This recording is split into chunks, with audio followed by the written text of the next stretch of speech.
The government. It loves you and wants to keep you safe and well. It even wants to make paying taxes, fines, and court costs easier for you. How? Well, you'll need to meet your straw man. He was born the same day you were. He looks like you, has the same name, and lives in your house, but you never knew he existed. You will have even paid his parking tickets or taxes. The worst part? He's been dead from day one. From every birth certificate, a legal personality, or legal fiction, is created with the same name to confuse little old you into thinking it's you. So, there is a human you and a paper you, or as it's commonly known, a straw man. So when it seems like government officials, court clerks, or the police are speaking English, they aren't. They're speaking legalese, designed to make you agree to verbal and written contracts without even knowing about it, all spun from Black's Law Dictionary. For example, when the police say, "Do you understand?" you'll say, "Yes." What they are really saying is, "Do you stand under our authority?" Oops-a-daisy, you just created a verbal contract with them. Oh, you clever government. Did you know that whenever you register something, you are handing over title to the person you register it with? That's right. Whenever you register something with the government, they assume it belongs to them. Registered your car? Super! Now you are the registered keeper of your vehicle, and the government can crush it when you don't pay your, straw man's taxes. Expecting a new bundle of joy? Well then you need to register your little darling with a birth certificate.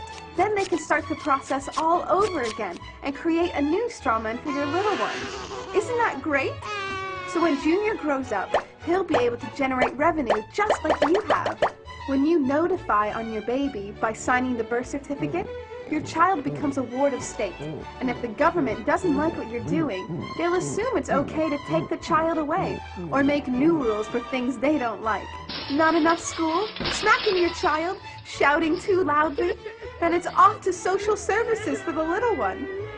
When you get a bill, it's sent to you, but belongs to your straw man, not you. That's why bills, fines, and summons start with Mr., Mrs., or Ms. Sometimes you'll see your surname in capitals, just like on a gravestone.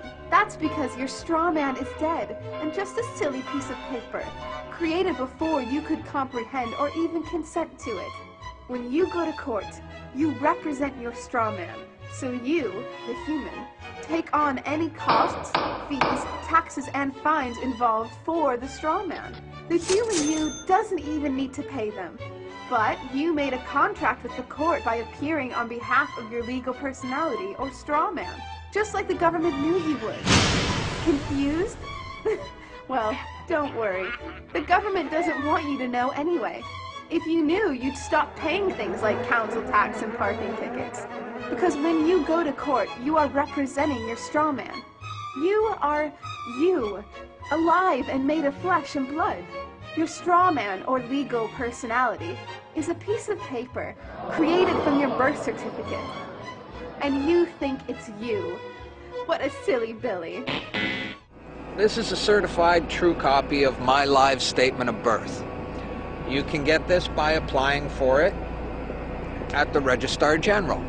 They'll give it to you. And it's very interesting because this is where it all began. This is the foundation document. All identification is generated from this document. And so if the foundation document is no good, anything that's made from it is no good. That means driver's licenses, health cards, everything. Now what they did here, this is exactly what he meant when he said, soon every American will be required to register their biological property. Now your parents didn't realize what they were doing when they filled this out, and these didn't exist before 1933. Birth records were recorded in scripture, and these only came into being in 1933 when they hatched this plan. They created a corporate fiction with a name just like yours. In doing this, they registered and monetized the spirit and soul of a living being. This denotes ownership. And when your parents were tricked into filling this out, they allowed your spirit and your soul to be monetized. And futures were sold on you. Spirit and soul. Now, this is my birth certificate. This is actually a share. See this red number? This A, I'm born in Canada, this is a Class A share. Now, this is called a CUSP number. And all securities require a CUSP number. And that's what this is. And you are held as collateral to secure the debt which our government owes to international bankers. So you and me and all these people here are actually collateral, and we don't even own our lives. We are chattel, and we believe we're free. I made an application to the Registrar General, and I got my original social insurance application.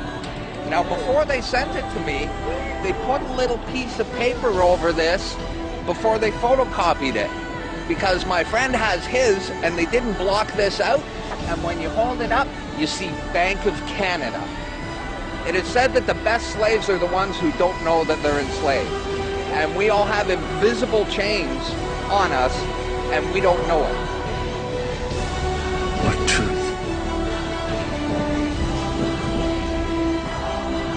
That you are a slave here. Like everyone else, you were born into bondage, born into a prison that you cannot smell or taste or touch. A prison for your mind. We're talking about big bucks. We're not talking about hundreds of millions or even hundreds of billions now. We're talking about trillions of dollars. The obligation is immeasurable. Nobody can measure it. This door's wide open now. It's gonna happen, whether you like it or not. Do you notice that they have the same amount of ink on them? Do you notice that they're made out of the same virtually worthless stuff? It's paper. Did you get it? It's paper. When we create money, we have created an instrument of value that has no value of its own. And it's just as expensive or inexpensive to print the 20 as it is to print the 1. In January of 1913, in December of 1913, he signed the Federal Reserve Act, bringing the Federal Reserve System into place in America, and did what Thomas Jefferson said must never happen. He took the control of the money away from the people by taking it away from the Congress and gave it to a group of private individuals who have to pay taxes on the money they loan the government.